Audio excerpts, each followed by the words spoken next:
So ngayon ako naman ay uuwi sa aking flat. I-share ko sa inyo kung ano ang ruta ko kapag nasa city kami. Tuwing nasa city kami nakatira, ito ang unang dadaanan ko. Dadaan lang ako sa isang bridge and then, ayun, liliko-liko, magwa-warning siya kung saan ang left and right.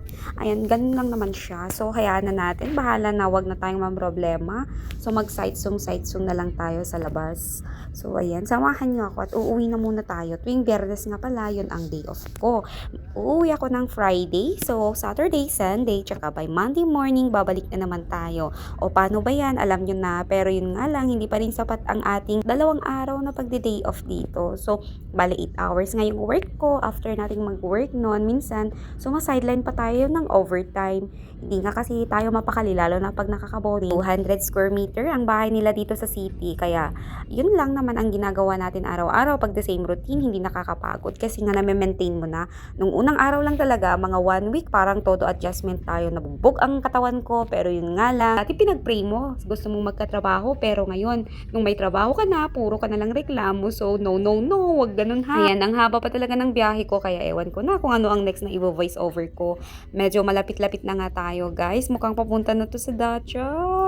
Bakit ganun? Matagal-tagal talaga ang biyahe ko, pero talagang ganito ang papunta doon sa amin. So, parang 30 minutes nga naman ang biyahe papunta sa amin. So, bibilisan na lang natin ang video kasi masyadong matagal. Baka mainip kayong manood. Panay gusali lang naman talagang makikita at mga traffic lights. So, habang ako'y nakasakay, nagmumuni-muni ako. Saan bansa na naman kaya tayo pupunta pag nagsawa tayo dito? Parang nakakabagot din pala. Ilang months lang ako pero magwa 1 year na pala. Bilis-bilis ng panahon nang hindi ko inaakala. Ayan, ang ganda din talaga ng bansa nila. Dito mo makikita na napaka-secure lahat ng madadaanan namin. May camera control. Kaya pa siya lusta, sabi niya dito. Ayan, medyo nakaka-adapt na tayo ng mga salita nila. Hindi na lang talaga sawat di ka, mag-privet na rin tayo. Kung hindi naman, magspasiba Valshoy na pagkatapos mong lumabas sa kotse na yan. Ayan, Jerilyn ha. Jerilyn, tandaan mo, hindi na pala Jerilyn ang pronunciation ng pangalan mo. Julian ka na dito. So, ayan, ewan ko, sa bawat bansang pinupuntahan ko, ay Charis, dalawa lang pala. Dati ang tawag nila, Jirin, ngayon naman, Zerilyn sa unang amo. Dito naman sa amo ko ngayon, Julian na daw ang pangalan ko. Malilito na ako, magpapalit na naman ba ako ng pangalan dito sa page na to?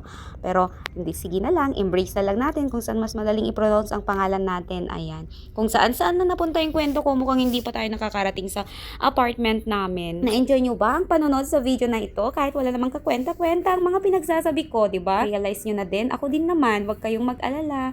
Enjoy lang talaga natin ang life kasi minsan nakaka-boring. Ako din, bored na din talaga ako dito sa bahay nila pero wala tayong magagawa dahil kailangan naman talaga natin ng pera. Sabi ko nga, mukhang pera tayo kahit papaano. Anyway, kung nag-isip ka nga pala na magpunta ng abroad, isipin mo muna kung makakapag-adjust ka talaga sa mga culture nila kahit papaano dahil alam nyo ba kung nag-iisip kang pumunta ng abroad, akala mo ang dali-dali lang. Pero pag nandito ka na, maku-culture shock ka talaga. Wala talaga silang rice. Pero yung ibang amo, nagbibigay naman talaga sila. Pwede ka namang mag-request na bumili at magluto dahil ayoko lang talagang nagluluto. Bahala na kung anong kakainin nila. So ayan, pipino at tomato lang talaga ang sikat na gulay nila dito. Pero yung mga, hindi naman pare-parehas. Case to case basis lang. For me lang naman yon.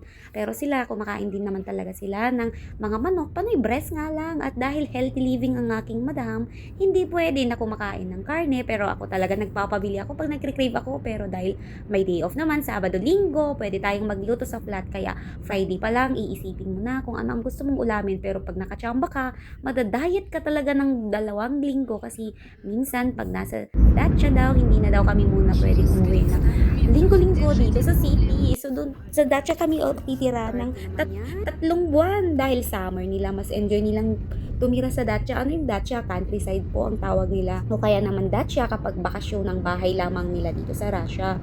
So yung iba kasi kapag nandito sa mga may province area, mas 1 hour away sa city, mas gusto nilang tumira doon. Kasi nga, mas madami silang activity. Pwede silang pumunta sa forest, mas malapit, mag-mushroom picking, mag-swimming. Meron silang mga banya na pwedeng pagpalipasan ng oras at madami pang ibang activity. Kaya mas gusto talaga nila during summer ang nag-stay sa Dacia kung hindi sila out of the country. So, ayun nga, ganun lang naman talaga ang routine nila dito. So, by September, pasukan na naman ng mga bata at uuwi na naman kami dito sa city.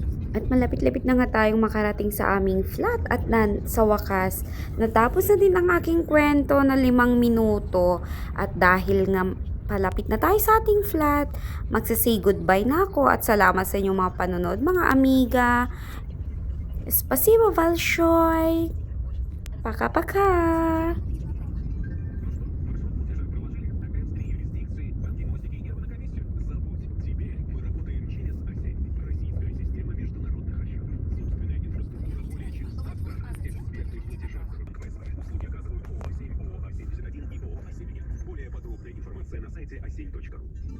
Так, народ, я устал платить за кучу подписок. Андрей Викторович, а как же сервис?